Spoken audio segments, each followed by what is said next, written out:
Capteurs numériques et robotiques, en quoi sont-ils les clés de cette viticulture triplement performante? Triplement performante, eh bien, on s'appuie souvent sur les trois piliers de l'économie. Donc, il faut continuer à affirmer que l'agriculture doit avoir un niveau de productivité élevé. Et par productivité, j'entends aussi bien la productivité de la terre que la productivité du travail. Il faut ensuite que cette agriculture soit environnementalement correcte, satisfaisante. Et là-dessus, bien, on va insister sur la réduction des intrants, donc de l'apport en eau, en engrais, en pesticides. Et ensuite, dernier point, il faut qu'elle soit socialement de qualité élevée, de haute qualité sociale. Et là, on va chercher à faciliter le travail des agriculteurs et à assurer leur confort, mais aussi leur sécurité. Alors, la trame de ma présentation sera faite au travers de ces trois piliers. On va voir comment à la fois les capteurs, le numérique et la robotique peuvent contribuer à ces trois objectifs. Si on regarde donc voilà, capteurs numériques et robotiques, si on se concentre tout d'abord sur les capteurs, on va dire qu'en fait les capteurs vont nous permettre d'apporter des solutions dans les trois domaines, mais surtout sur les aspects de réduction des intrants. Alors, c'est le domaine de l'agriculture de précision. Vous aurez beaucoup de présentations sur ce sujet aujourd'hui. Et l'agriculture de précision, elle se construit par une chaîne qui va être de mesurer, donc d'être capable de donner un état de l'environnement et de la culture. Ensuite, d'analyser cet état, comment, à travers certains modèles, on va arriver à tirer un diagnostic. On peut aussi un diagnostic et une préconisation. On peut partager également. Alors, on partage la donnée, le diagnostic, la préconisation, et ensuite, eh bien, on prend une décision d'action. Alors, quelques points très rapides sur les types de capteurs. Capteurs aériens qui sont connus depuis très longtemps, ce sont les satellites, mais dont l'activité aujourd'hui est en train de se développer. On a à Montpellier un pôle qui s'appelle Géosud et qui va mettre à disposition d'abord des acteurs publics, mais ensuite des acteurs privés, une quantité d'images collectées par des satellites, Spot, Sentinelle, etc. Donc, une base de données à laquelle on n'avait jamais eu accès jusqu'à présent. Aujourd'hui, bien entendu, ce sont aussi des capteurs un petit peu plus agiles, les drones, donc qui vont fournir des indications avec des résolutions qui sont aujourd'hui un petit peu meilleurs et surtout qui vont pouvoir embarquer des capteurs par exemple des capteurs multispectraux ou hyperspectraux, donc qui donneront accès à des informations qui sont aujourd'hui pas atteignables par des satellites. Et enfin, dernier point, ils sont capables de fonctionner aussi sous une couverture nuageuse. Donc ils sont complémentaires en fait avec l'usage de satellites. Donc ça, c'est les aspects aériens. Vous avez des capteurs portables. Donc là, on vous a remis un petit système qui est développé entre IRSTEA et l'IFV pour mesurer la qualité des grappes de raisin en utilisant un smartphone. Donc, essayez de faire simple. Et, in fine, des réseaux de capteurs fixes. Je veux insister sur ces aspects de réseau. Je vous en remets au logo du site EVI, moi qui m'a beaucoup surprise parce que on voit apparaître dans le logo là qui est derrière moi la notion de connexion, de capteurs connectés. Donc de plus en plus, on va aller vers des systèmes, des capteurs qui fonctionnent en connexion, qui seront soit sur le terrain, soit embarqués dans les machines et qui vont fournir de grandes quantités d'informations. On va y revenir. Alors, être précis, c'est être capable de mesurer, être capable d'analyser, mais aussi être précis dans l'application. Et là, je vous fais un petit focus sur un système aussi qui a été développé entre IRSTEA et l'IFV pour être capable de caractériser la précision de l'application en pulvérisation. Donc, vous voyez, on pulvérise sur une vigne artificielle dont on peut faire changer la conformation un spray. Alors, on est capable ensuite de mesurer la quantité de produit qui a été épandue à différentes profondeurs et différentes hauteurs. Voilà. Alors, autre type de système qui va nous aider à améliorer notre... là, ça concerne encore la pulvérisation, c'est le projet Picor. Donc, si vous passez sur le stand de la recherche, vous en saurez plus là-dessus, qui permet de régler correctement son pulvérisateur et donc d'avoir une action de pulvérisation beaucoup plus adaptée à l'état de son vignoble. Deuxième point sur lequel je voulais insister, c'est le numérique. Alors aujourd'hui, on parle beaucoup de big data et je voudrais vous en dire quelques mots. Le big data, c'est caractérisé par une masse de données assez énorme, donc à laquelle on va avoir accès et qu'on va devoir traiter. Et souvent, on caractérise le big data par ce qu'on appelle les 3 V, donc le volume. Vous voyez, on parle de téra et de zétaoctets, donc c'est des puissances de 10, 10 puissance 12 à 10 puissance 21 octets. Bon, lorsqu'on est sur du giga, on est sur du 10 puissance 9. C'est pour vous rappeler l'augmentation de cette puissance. Ce sont des données aussi qui vont qui vont croiser un grand nombre de données différentes. Donc, elles sont caractérisées par une grande variété de données. Ce sont des données qui vont être très hétérogènes, qui peuvent être quantitatives, qualitatives, des données spatiales, des données économiques, génomiques. Donc, on travaille avec des données qu'on n'a pas l'habitude de croiser et d'analyser de manière conjointe. Et ensuite, le 3e V, c'est celui de la vélocité, c'est-à-dire qu'il va falloir garder à cette analyse une certaine rapidité, une certaine vitesse pour que ce big data soit utilisable. On ne peut pas demander à un internaute d'attendre 3 minutes un résultat de recherche. Il faut que ça soit donné en quelques secondes. Voilà. Alors, le big data, on en parle beaucoup autour de Google, de Facebook, enfin de ce qu'on appelle les GAFA, c'est Google, Amazon, Facebook, Apple. En agriculture, est-ce qu'aujourd'hui on est dans cette dimension du big data? Est-ce que le big data agricole ou la data agricole, elle est vraiment big? Et je voudrais juste remettre donc les choses à leur place avec cette intervention de Stéphane Marcel, donc, qui est le PDG de SMAG, qui est une entreprise qui travaille sur la collecte et la gestion des données agricoles, et qui nous rappelle quand même qu'en 2 jours, Facebook génère plus de données que SMAG en 1 an. Donc aujourd'hui, le big data, l'agriculture entre dans le big data, mais on n'est pas encore dans les mêmes dimensions que les dimensions que l'on peut trouver, je dirais, dans le grand public. Alors, en viticulture, d'où viendront ces données qui peuvent un jour constituer le big data ? Ça va être des données de la ferme avec des enregistrements. Donc, je vous ai montré qu'on aura de plus en plus de capteurs et je crois que ce matin, on le verra aussi. Donc, on va avoir des enregistrements automatiques qui seront faits sur les machines, qui seront faits également sur des capteurs, des réseaux de capteurs fixes. On aura aussi des systèmes et vous pouvez aussi trouver des prestataires qui vont vous permettre de faire des saisies manuelles sur des smartphones de manière très très simple avec le remplissage automatique de vos bases de données. Les prestataires de services également vont fournir des données agrégées, des données traitées. Le partage, c'est quelque chose de très important.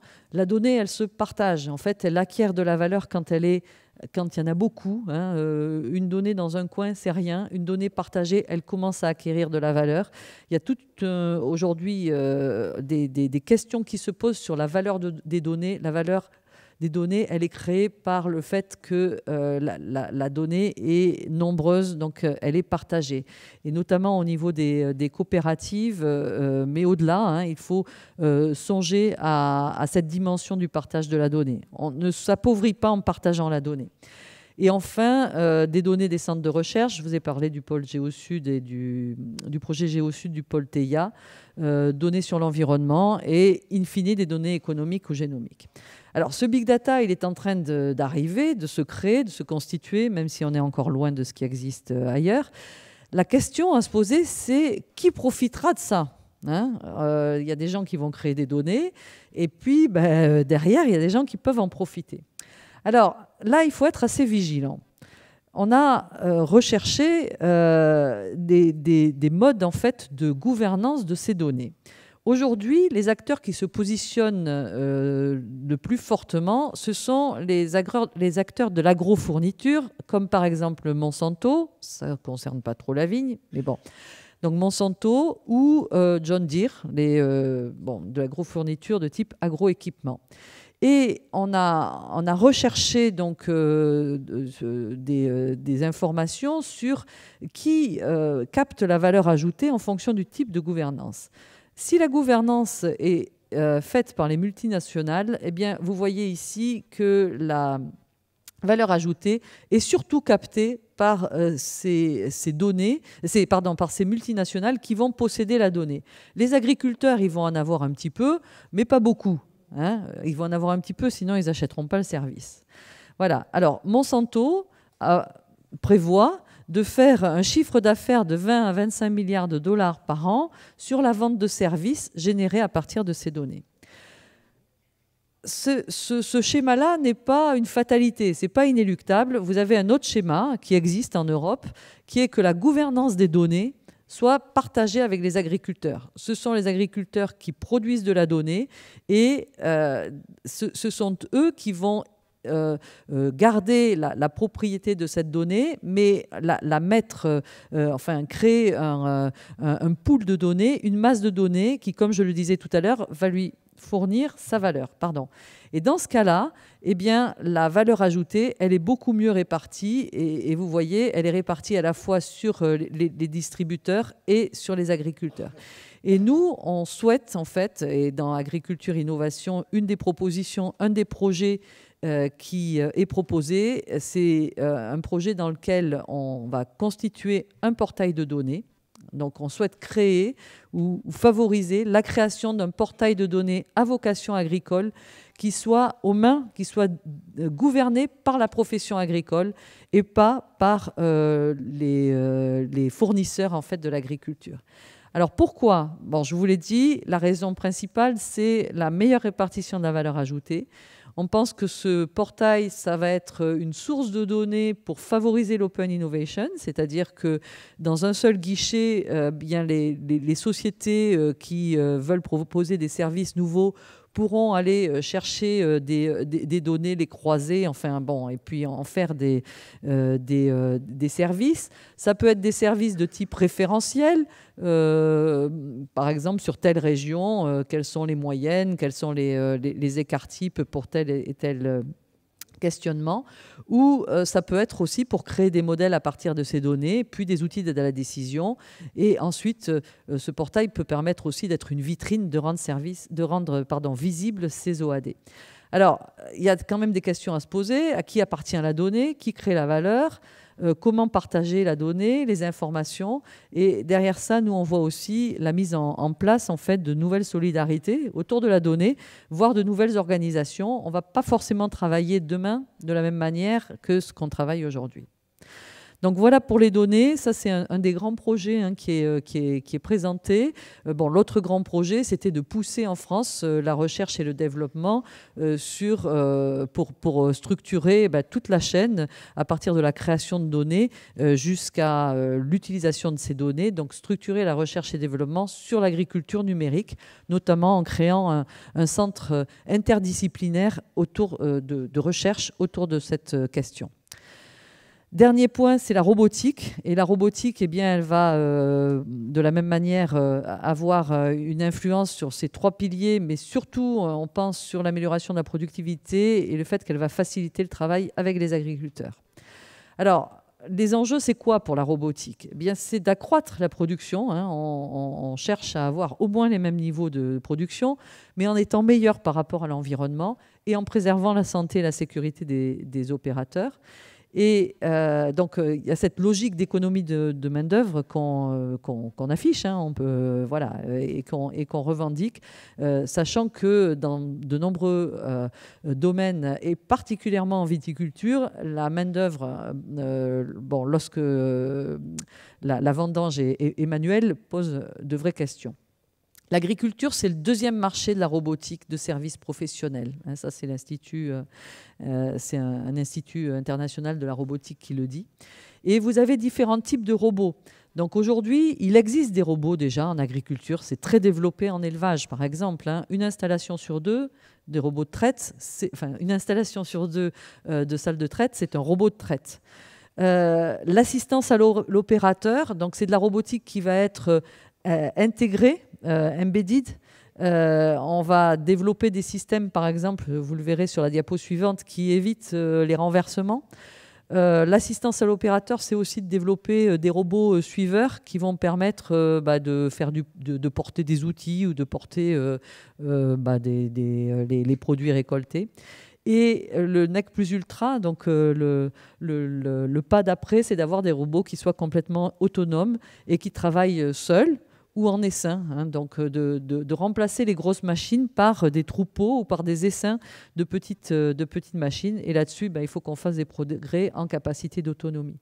Donc quelques images chocs, voilà, ceux qu'on ne souhaite plus voir, donc des problèmes de renversement. Donc IRCEA, on a travaillé sur des systèmes robotiques en fait, qui, à partir de calculs issus de la robotique, permettent de savoir si on est sur une trajectoire dangereuse et donc s'il faut ensuite agir. Et là, on va agir sur la manette de gaz, par exemple, sur les quads, pour éviter les renversements, donc avoir des systèmes anti-renversement à moins de 100 €. Sur le confort, donc là, c'est un petit robot suiveur là, qui suivait, qui avait été, à qui on avait ordonné de suivre le ministre Le Foll. Sur les aspects productivité, impact réduit, donc c'est du travail en essaim, je vous l'ai dit. Voilà. Et sur la robotique, il reste un certain nombre de choses, en fait, de verrous à faire sauter. Donc, les capacités de perception artificielle, la reconfiguration qui fait qu'un robot, il ne va pas avoir la même architecture lorsqu'il est dans le champ et puis lorsqu'il est sur la route, par exemple, la vitesse de travail, l'interface homme-machine, la fiabilité des systèmes, l'autonomie. Et un point qui est très important, c'est faire aussi évoluer la réglementation, parce qu'aujourd'hui, en France, on n'a pas le droit de mettre un robot dans les champs. On n'a pas le droit d'avoir des robots qui soient tout seuls dans les champs. Et donc ça, c'est complètement bloquant. Donc en conclusion, je dirais que c'est cette agriculture numérique et robotisée que l'on appelle, enfin que l'on pense être des clés en fait de l'innovation et de la compétitivité de l'agriculture à 2025. Elle nécessite un portage politique. Donc il y a eu ce rapport agriculture-innovation 2025 et derrière, on souhaite que se mettent en place donc les recommandations qui ont été faites. Et le dernier point aussi, c'est qu'il est important de comprendre en fait qu'il ne faut pas opposer la technologie et puis un mode d'agriculture. La technologie, on va pouvoir la retrouver en agriculture conventionnelle, ça on y pense tout de suite, mais aussi en agriculture biologique, parce que lorsqu'il faudra désherber, ça sera plus pratique de le faire par des robots, voire en agriculture familiale pour tout ce qui concerne les capteurs, les smartphones. On va avoir beaucoup d'applications qui seront sur des outils en fait, que tout le monde a dans sa poche. Et dernier point qui est complètement incontournable, c'est que ces technologies, pour qu'elles fonctionnent, pour qu'elles marchent, il va falloir qu'on les réfléchisse avec des spécialistes aussi de sciences humaines et sociales qui nous permettront de mieux comprendre comment elles pourront s'intégrer en fait dans le paysage de l'agriculture, parce que ce sont des technologies en rupture et donc il faut que la profession soit capable en fait de les accueillir. Donc il y a un aspect social qui est extrêmement important. Merci.